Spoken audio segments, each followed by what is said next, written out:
Ravi de vous retrouver, mesdames et messieurs. Bonjour, les titres du journal. Signature de convention entre 13 médias et la HAC. 6 autres ont été mis en demeure. C'était hier. Visite répétée de l'ancien président Nicéphore Soglo sur les grands chantiers sous la rupture. Que pensent les Béninois de sa démarche? Élément de réponse dans ce journal. Puis en Guinée, la date du référendum constitutionnel est enfin connue. Tout de suite, les détails.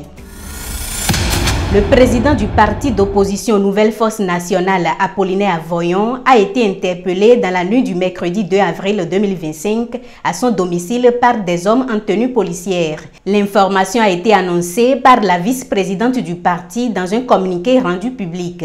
Selon les dernières informations, l'opposant au régime de Patrice Talon serait placé en garde à vue à la brigade économique et financière. Pour l'heure, les raisons de son interpellation restent inconnues. Apollinaire Voyon est également le 3e vice-président du cadre de concertation de l'opposition. Nous y reviendrons dans nos prochaines éditions.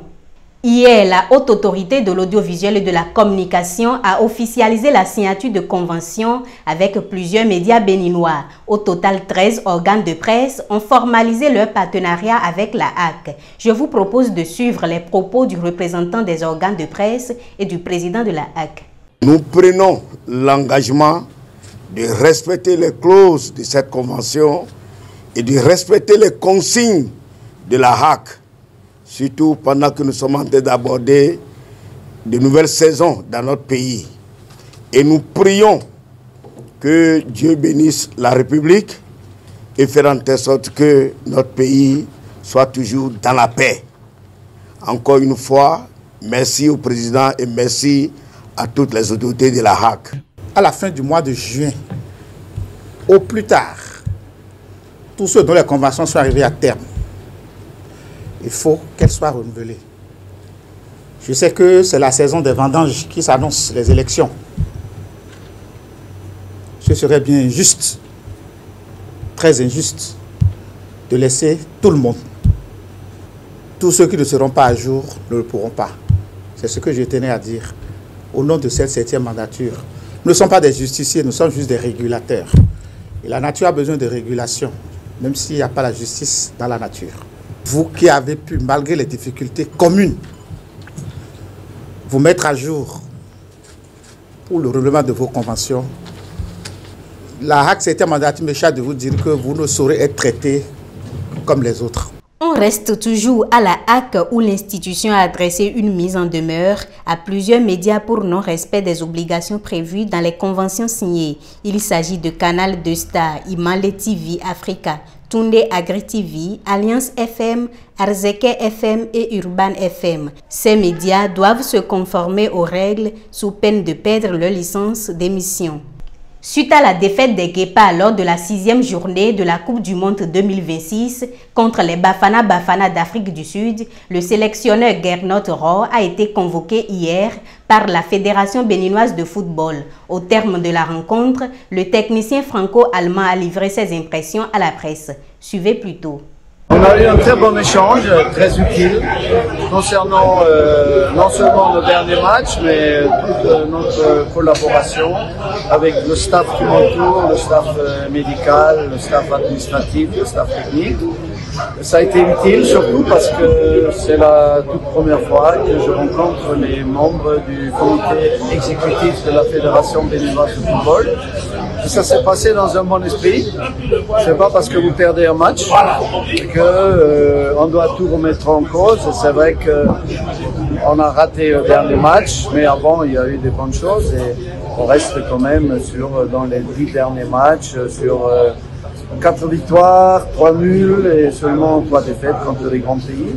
Et on a pu échanger aussi sur les choses qu'il faut améliorer, notamment au niveau de l'organisation de nos déplacements, au niveau des équipements, au niveau du matériel qu'il nous faut. Et je crois que cette réunion a été très utile. En tout cas, elle a été dans un bon esprit. Je remercie le président d'avoir organisé cette réunion qui va certainement nous permettre d'améliorer les choses. C'est des petits détails, parfois, qui peuvent faire la différence et on va s'y pencher dans le futur.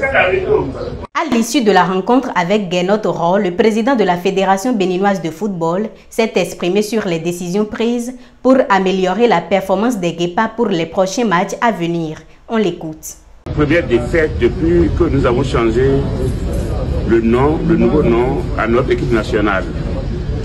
Et réellement, cette défaite a créé plus de problèmes. Parce qu'aujourd'hui, le football a pris un nouveau départ et tous les Béninois aiment aujourd'hui regarder le ballon, regarder le football, aller au stade. Et commencer par des défaites, c'est quelque chose qu'il faut réellement comprendre pourquoi et qu'est-ce qu'il faut faire pour corriger. Et le coach est arrivé, nous avons posé beaucoup de questions, il a donné des explications, nous avons fait des recommandations pour que ça change et qu'il nous dise ce qu'il faut pour que le Bénin puisse recourir à la victoire. Nous voulons la victoire pour honorer et respecter le peuple sportif béninois. Sans la victoire, il n'y a pas la vie sportive. On ne peut pas cumuler des défaites et dire que nous sommes une équipe. Nous avons la chance d'avoir un gouvernement, d'avoir un président de la République qui n'a jamais dit non à une doléance surtout au niveau du football. Il a toujours accepté tout ce que nous demandons. Il a toujours accepté. Il nous a mis les moyens financiers qu'il faut pour que nous amenions les victoires au Bénin. Donc c'est à nous, au niveau de la fédération de football, qui doit essayer de voir avec le coach les corrections que nous devons mener pour que nous retrouvons les victoires. On ne peut pas avoir l'équipe que nous avons eue en Côte d'Ivoire dernièrement et aller à la carte et attendre la victoire. Donc nous devons améliorer beaucoup de choses. C'est pour cette raison que nous sommes ici aujourd'hui avec le coach. Le tablier de l'ancien pont ferroviaire de Porto Novo sera bientôt démoli. La municipalité de la ville-capitale a fait l'annonce à travers un communiqué publié hier. Cette décision intervient dans le cadre des travaux de dédoublement de la route de Semepodi-Porto Novo et la construction d'un nouveau pont sur la lagune de Porto Novo. Dès lors, la circulation sous l'ancien pont ferroviaire sera limitée et encadrée pour des raisons de sécurité. Construit sur environ 300 mètres de longueur, le pont ferroviaire de Porto Novo, à l'origine, était conçu comme un pont mixte destiné au trafic routier et ferroviaire à l'époque coloniale. Il était le seul pont qui relie la commune de Porto Novo à celle de Semepodi. Je l'annonçais en titre, l'ancien président Nicéphore Dieudonné Soglo a récemment visité plusieurs infrastructures réalisées sous la gouvernance de Patrice Talon. Des œuvres dont il dit être satisfait. Entre stratégie politique et patriotisme, que cache cette démarche de l'ex-chef d'État? Nous avons donné la parole aux citoyens béninois. Bon, nous allons remercier le président Père Nicéphore Dieudonné Soglo, premier président du renouveau démocratique, qui n'a pas du tout fait la pagaille. Quand il a échoué, il a accepté sa défaite. C'est déjà un vrai démocrate, comme les Américains le font. Maintenant, s'il visite les chantiers que le président actuel, l'actuel locataire de la Marina, je veux parler du président Patrice Talon, et qu'il est en train de faire ce travail, je parle du président Soglo, et il apprécie. J'ai déjà dit, il est parti. Tout le monde sait que c'est bon. Tout le monde, même si c'est une révolution, comme l'a dit les fonds, avant de dire Quintor, il n'y a pas. Donc, je remercie le président Nicéphore Père Dieudonné Soglo qui est en train de faire sa visite. Deuxièmement, encore peut-être, il a besoin aussi de se promener, hein, parce qu'il est aussi déjà vieux, et puis s'il a trouvé les opportunités que les gens vont le prendre, le mettre dans les chaises roulantes pour se promener, pour se réjouir, c'est encore bon. Et si encore il perd une autre politique, on ne sait pas, mais voilà quelqu'un qui apprécie. Et voilà, d'abord, il fait partie de l'équipe qui a fait venir le président Talon. Si à son tour, Lui demande au président Talon maintenant, il faut libérer les prisonniers, il faut que ceux qui sont en exil reviennent au pays et que le président Patrice Talon n'accepte pas. Ça peut être tant pis pour lui. Je dis bien, ça peut être tant pis pour lui. Parce que c'est quelqu'un qui pardonne quelqu'un. C'est quelqu'un qui va pardonner quelqu'un. Le président Talon aussi a bénéficié du pardon. Et qui sait qu'il va venir dans ce pays, il va développer si tant de réalisation en matière d'infrastructures routières, des bâtiments. Si on l'avait calé avant, on ne va trouver ça trop qu'aujourd'hui. Peut-être que lui aussi, s'il pardonne d'autres aussi pour venir faire encore plus bon plus que lui. Donc, dans la vie, moi, je remercie le président de Soglo. Il n'a qu'à continuer à aller voir le président Talon et que le président Talon aussi n'a qu'à faire tout ce qui est de sa politique pour libérer les détenus politiques, pour libérer tous ceux qui sont en exil. C'est ce que le peuple béninois veut, ça. Il a déjà travaillé. Il n'a plus de faute qu'on lui repose sur la construction des grands bâtiments, les routes et ouvrages d'art. Monsieur Soglo, Meho Kowani. Oh, il Meho, fait des frères de Aïtodion, et là, je ne sais pas vous. Je ne sais pas vous savez avec Obia Bézanton, mais où est-ce que vous avez des BCC pour faire des BCC pour me dire que tout le monde met en zone et on va tomber là. Donc, Aïtodion, où est-ce que vous et maintenant, il faut le faire. Et le son de rôle, peut-être, il va dire que il y a des ton dos.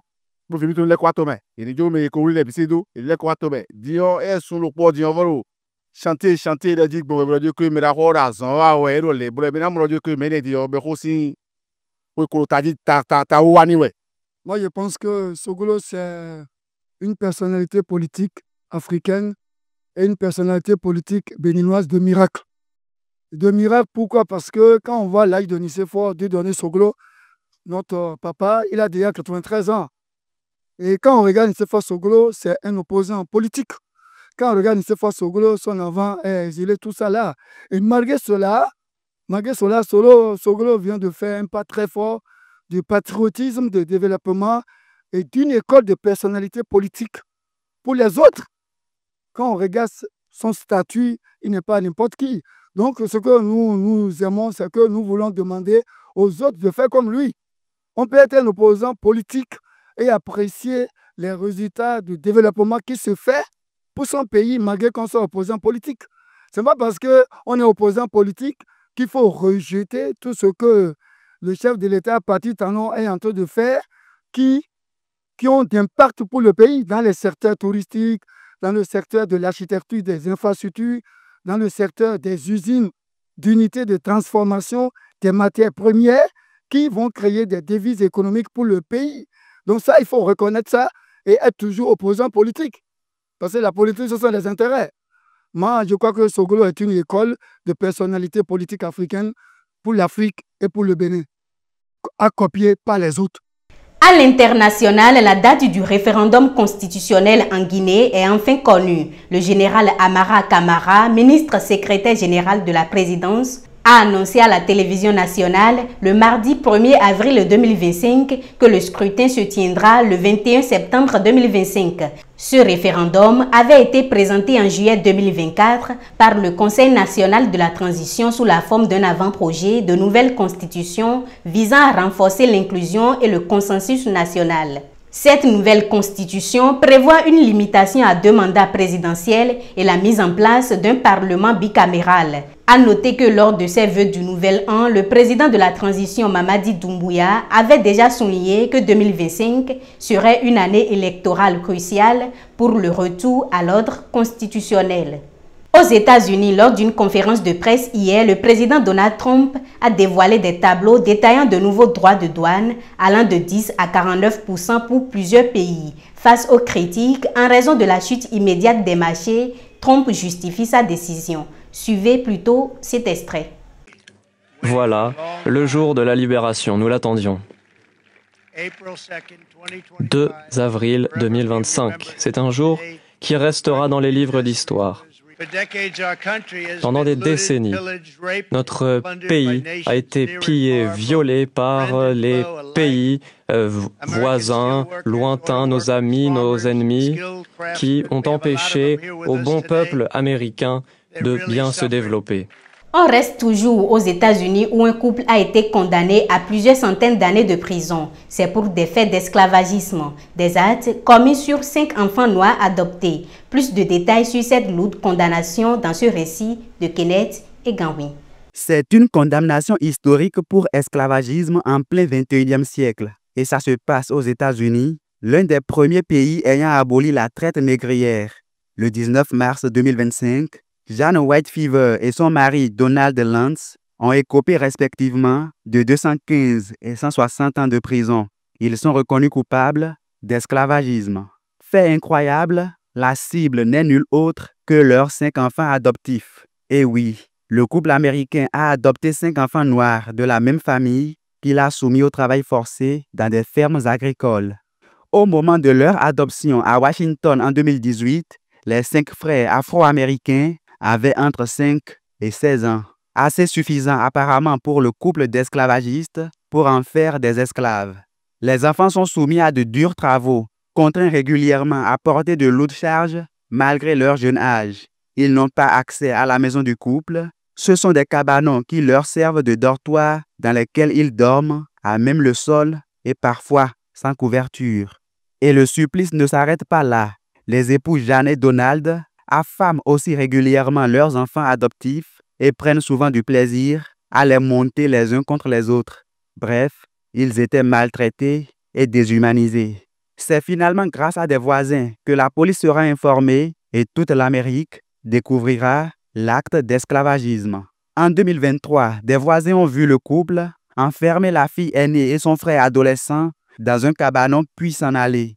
Ils ont immédiatement contacté la police qui viendra défoncer la porte pour trouver les enfants dans des habits sales avec des plaies sur le corps. Lors du procès, la juge se dit convaincue d'une chose. Jane et Donald ont adopté les enfants en raison de leur race et de leur couleur de peau. Que Dieu ait pitié de vos âmes, car ce tribunal ne le fera pas, leur a-t-elle dit. L'aîné des enfants ajoute, vous êtes des monstres. Jane Whitefever, 62 ans, et Donald Lance, 61 ans, présentent des excuses aux 5 enfants avant d'écoper respectivement 215 et 160 ans de prison. Le couple devra aussi verser 280 000 $ à chaque enfant. C'est la fin de cette édition du journal. Merci de nous avoir suivis. Vous avez en direct sur notre site internet acdetv.bj la grande édition du journal tous les jours à 13h, 16h, 20h, 23h, 3h et à 7h du matin. C'est également disponible en publication sur le site et sur l'ensemble de nos canaux digitaux. Prenez soin de vous. Quant à moi, je vous retrouve demain avec le même plaisir.